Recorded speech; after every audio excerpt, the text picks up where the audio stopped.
You're listening to Be Unstoppable, an optimal living interview with Alden Mills and Brian Johnson.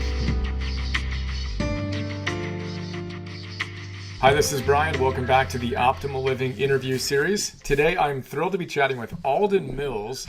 Alden Mills is a former Navy SEAL who created the Perfect Push-Up and Perfect Fitness, which was Inc. 500's fastest growing company, I think of 2009. And he also wrote a great book called Be Unstoppable. The subtitle for that is The 8 Essential Actions to Succeed at Anything. It's a fable, and I had a number of our members recommend it. I love Navy SEALs and their wisdom and their intensity, and I like to describe this book as kind of like if a Navy SEAL wrote The Alchemist or The Way of the Peaceful Warrior or The Monk Who Sold His Ferrari.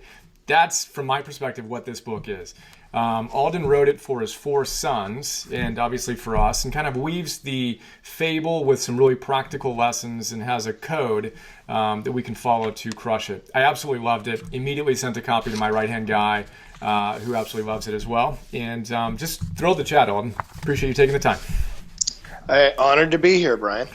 Well, let's jump in. Be Unstoppable. It's fable. Give us kind of the basic setting, the framework for it, if you can. So at the highest level, you have to remember I was writing it for my 4 boys. And when you're in SEAL team, they don't tell you about this when you go through training. But when it comes time to go off on your first mission, you have to write a letter. And the letter is called a just-in-case letter. And it doesn't really hit you. You know, I was 25 when I did my first deployment as a platoon commander. And my commanding officer said, Mills, no, this is the last piece of written communication that your family will ever receive if you come back on your shield. And you're like, yeah, that's not going to happen. I'm bulletproof. I'm 25.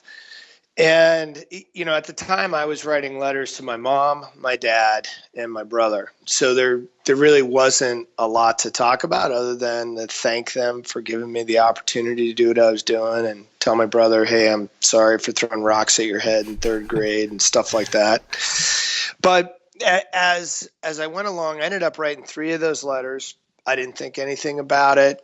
And then in 2003, while I was in the reserves, and I can still distinctly remember it. I'm sitting at my desk. I was working for the Office of Naval Intelligence. A message came across my desk, and it said one of my good buddies had come back on his shield. He was the first SEAL to die overseas in Afghanistan, Neil Roberts. And I knew Neil had to write a letter to an 18-month-old son. And that was what the original trigger was for me. And by the way, Henry had just been born about 4 months prior to Neil's passing. And that was the trigger that started me down this path of like, okay, well, what would I say to my boys? And I stumbled around from 2003, and then Charlie came in 2005, and then John came 2007, and then William came in 2009. And then I was like, okay, I got to come to grips with this. And at the end of all of it, when you look back on anyone's success, it comes down to persistence. So I knew I wanted to write something that was engaging other than to say, hey, guys, don't give up. It's just about persistence, right? And that's where I started looking at it like, I think I could write a fun, interesting fable that uses the metaphor of an individual's boat as their modicum for life, and that over time you can make improvements to your boat from this seaside fictitious village called Up to You, where so many people in life never leave the harbor. They don't want to leave the safety of it because leaving a harbor and leaving land and having no horizon other than I have no idea where I'm going is a lot of kind of what it feels like when you're starting a business for the first time, or you're going off and doing something you've never done before. So that is a long-winded answer to how I came about the original idea of starting the fable in the book And around the acronym, I wanted everything to be about persistence. And that's how I came up with U.P.E.R.S.I.S.T, which is anybody's successes is about figuring out how to get up and keep going every day when other people are not cheering for you and you're getting frustrated and you're thinking that it's time to give up. And I wanted that to be a message for my boys and anybody else who read it that said, guys, it's darkest before dawn. Dig in. And if you're really fired up about this, don't you dare give up. Figure out another way to get over the obstacle. Amazing. That was far from long-winded. That was a beautiful and touching overview. I literally had goosebumps as you were describing your friend and your sons. And I created something called Optimal Living 101 with my son, who was then 3 months old, in mind of, okay, if I can only share this wisdom, what would it be? And again, I think you just did such a great job of capturing it in a fun way, yet really, really practical. That's great for mom and dad and for the kids. So let's talk about U.P.E.R.S.I.S.T. I love the master and commander we meet, P2, P squared. Yep. So good. Persistent. Double P. Yeah, double P. It's so funny. But we've got U.P.E.R.S.I.S.T. Can you walk us through that acronym really quickly, and then we'll kind of drill into a few of my favorite aspects. Yeah. So the acronym is made up of 5 actions, and you'll notice that all of them begin with verbs. I'm a big believer in focusing in on the verb, the action of each thing, and not a noun, because this is about taking action and continually trying to improve. So the first one is understand, and the understand is about understanding your why. Why are you doing this? What do you really care about? Why is this worth focusing your time and energy on? And if the answer is a shallow answer, then you need to go back to the drawing board, because it really does all start with focusing in on what you are insanely caring about. I talk of understanding your why in understanding what it is you were willing to die for at that point. And, in my case of going to SEAL team, and that sounds like an extreme, but you'd rather try and fail than never try and just sit there 100 years from now going, God, I woulda, shoulda, coulda. So it is all about understanding your why. And then it goes with P, with plan in 3D. And then it's exercise to execute. R is recognize your reason to believe. S is survey your habits. I is improvise to overcome. The next S is seek experts, and the T is team up. That's awesome. And all of which, of course, get a chapter with both the kind of fable side of it and then the practical wisdom side of it. Before we jump into the why, because you have a really cool way to help us understand the why, the outcome accounts, I want to talk about the 2 limitations in life. Can you describe that for us? Yes. The most abbreviated way to talk about the 2 limitations in life are your imagination and your determination.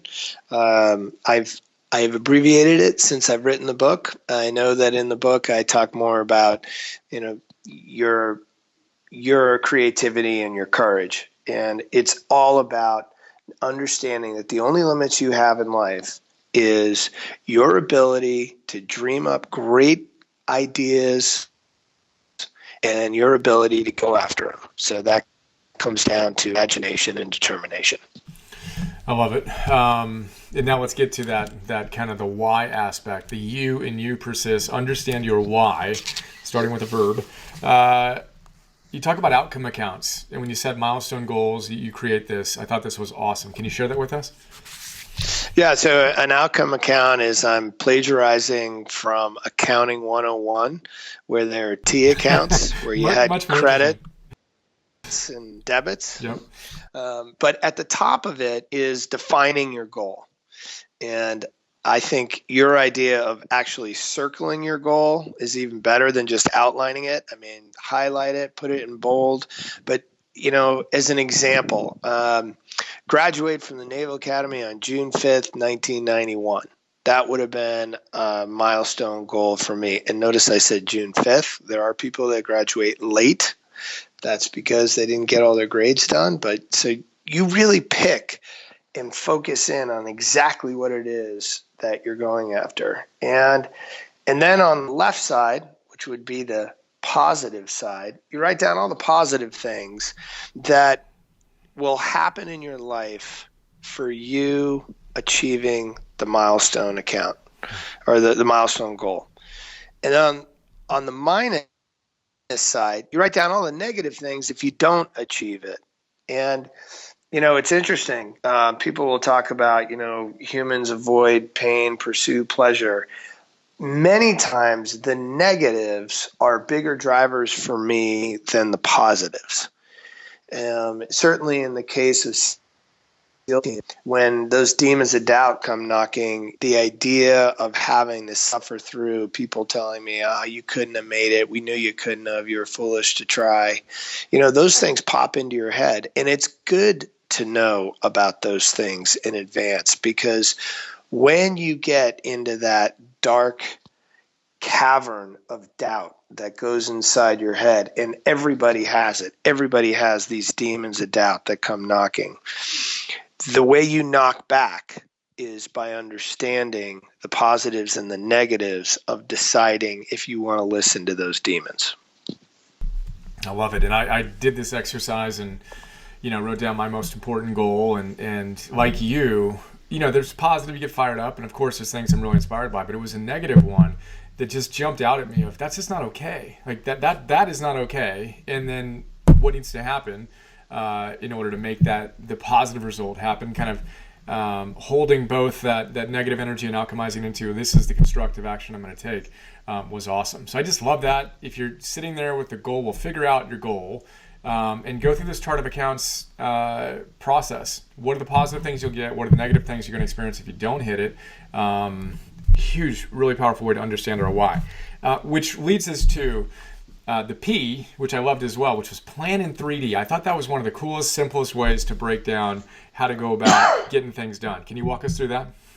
I can. And plan in 3D was an intentional kind of innuendo of two different things. One was kind of a double entendre of I wanted people to understand that there are three axes of thinking about something. There is the two dimensions and then the third dimension of dealing with plans, and understanding that the plan, when you do a plan, it is a two-dimensional plan.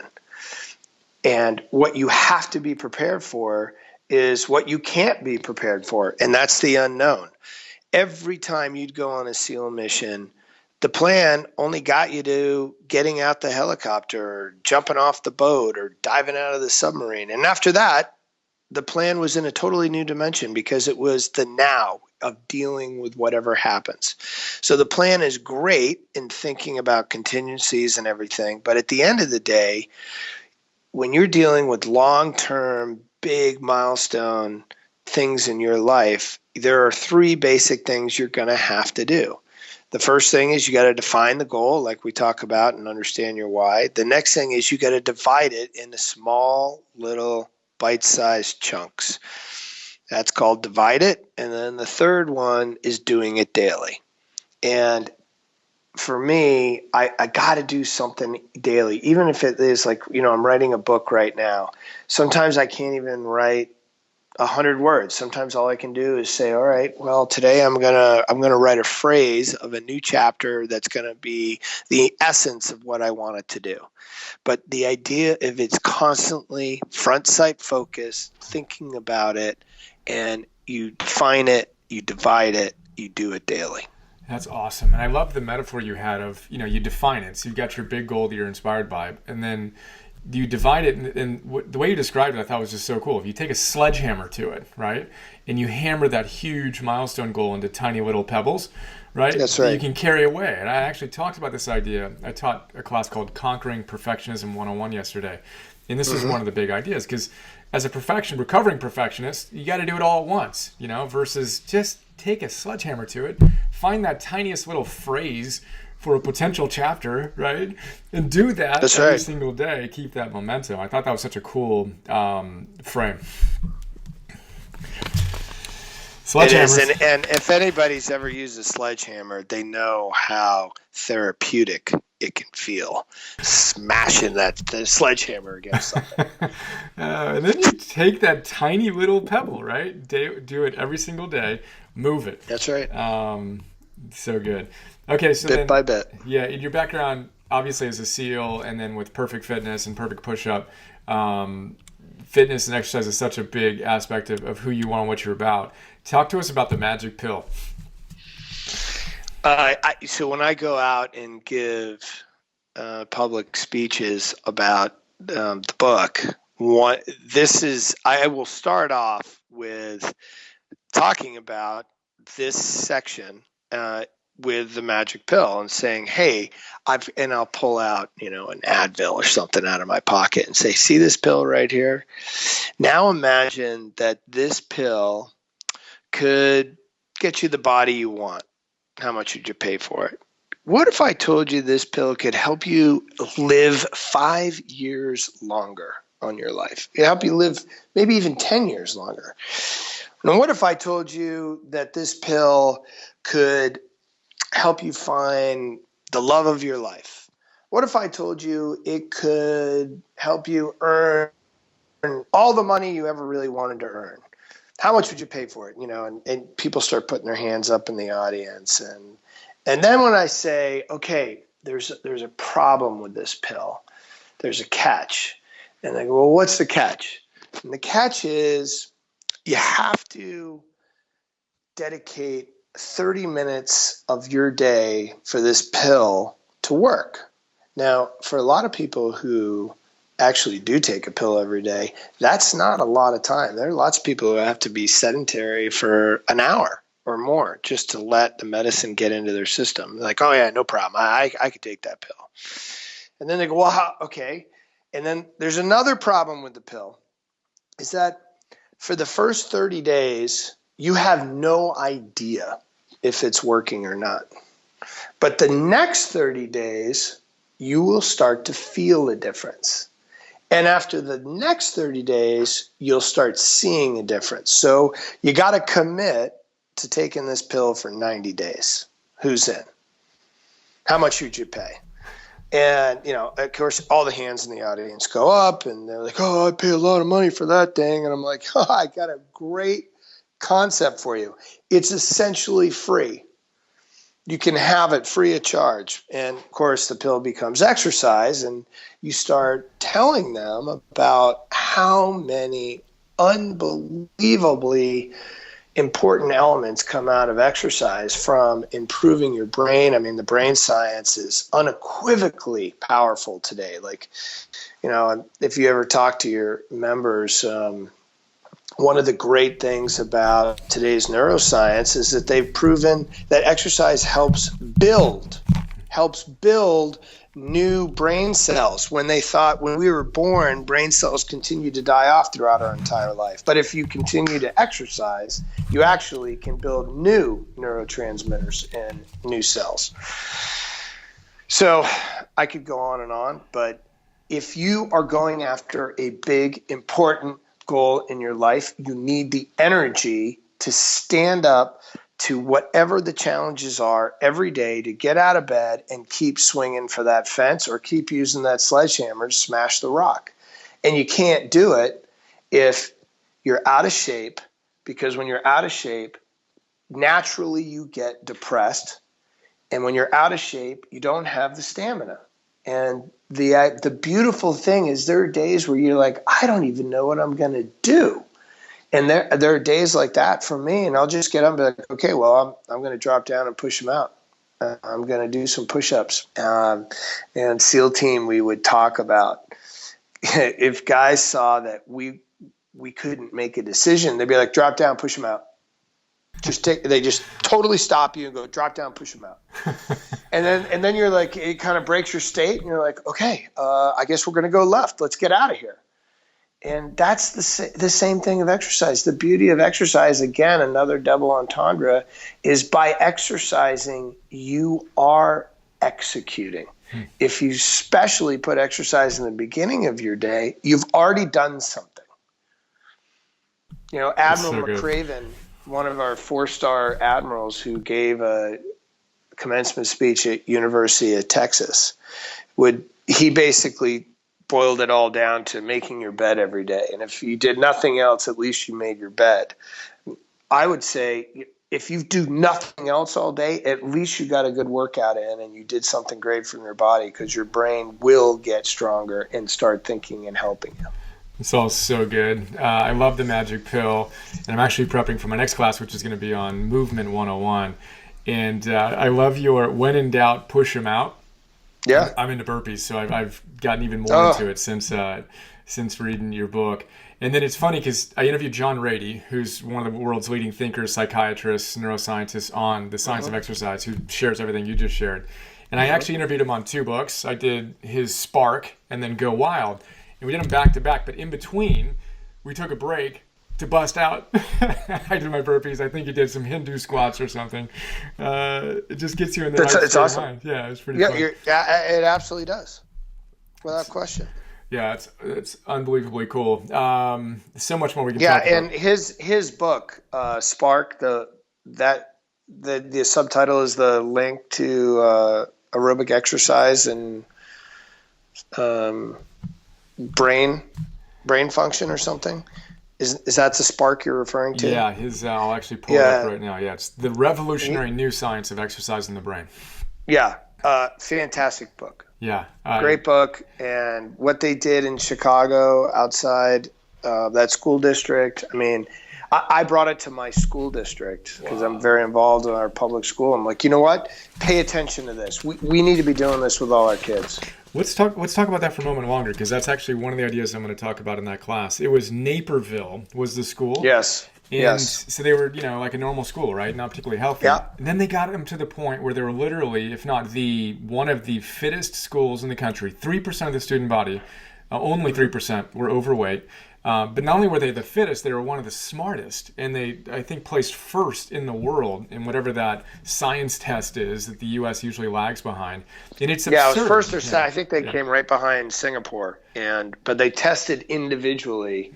It is such proven science. And being the guy that was in fitness for 14 years, it was wildly frustrating for me. We'd try and build these great products, and we built products that you wanted people to use. Like, we never did an infomercial showing, this is where you could hide it under your bed. Like, I wanted my products out on display to let people know, like, hey, I use this every day. And it's hard. It's hard to get people to take control of their body. Yeah, and it's literally insane that we don't have this installed at every school and in every office. No. I mean, why are we sitting there in our suits and ties and rather than our workout clothes, right? And being able to move throughout the day and have all of that, whether it's the perfect push-up, setup, or whatever, visible, so we can bang out the when in doubt, push them out. Amen. We've talked about it a lot, yet we've obviously barely scratched the surface. Is there anything that we haven't talked about do you think would be important to highlight?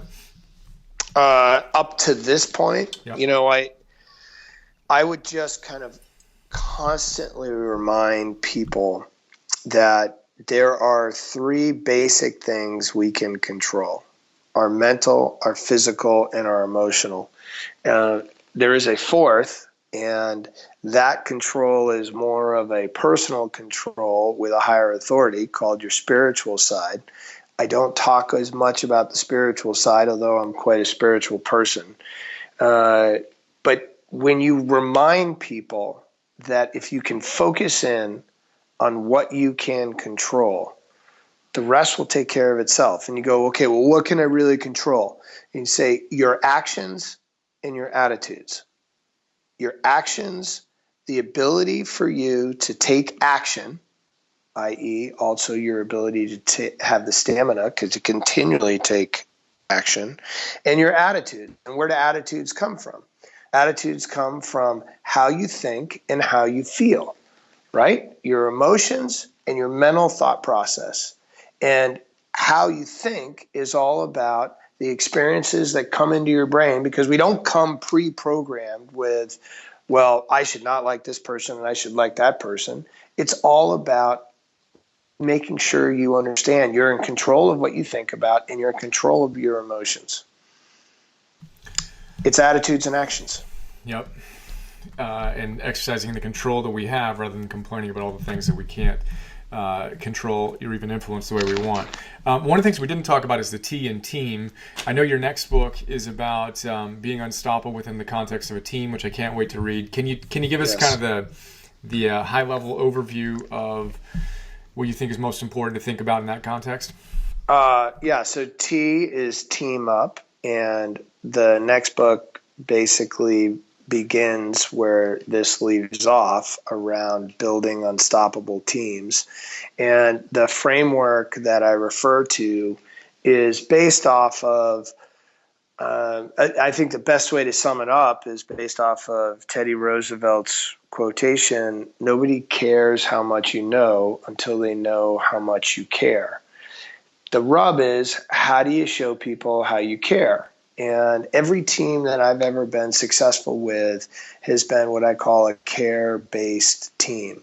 So I build an acronym. I kind of like acronyms as memory aids on care. And we go through the 4 essential actions to constantly repeat and build care-based teams. That's awesome. And is that a fable as well? Kind of the mix of fable and Brian, I'm torn on that. I get some feedback where people are like, I like the fable, but I really just want more of Alden and your experiences.